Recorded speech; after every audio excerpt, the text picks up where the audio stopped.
అందరికీ నమస్కారం. నేను సౌజన్య శర్మ, ఎస్ట్రాలజర్. ఇంటిలో ఎప్పుడు సమస్యలతో పోరాడుతున్నా, ఆర్థికంగా అవస్థలు ఎదురవుతున్నా, కుటుంబంలో ప్రశాంతత లోపించిన ఈ గణేశుని యొక్క గృహరక్షణ మంత్రాన్ని తప్పకుండా చేయవచ్చు.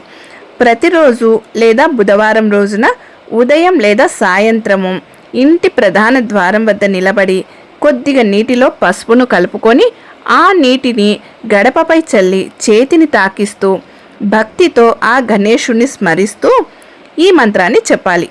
ఓం క్లీం గణపతియే నమః, సర్వదోష నివారణాయ, గృహశాంతి ప్రదాయ, గణేశ రక్ష, గణేశ శక్తి, గణేశ బలం అనే ఈ మంత్రాన్ని 5 సార్లు పఠించాలి.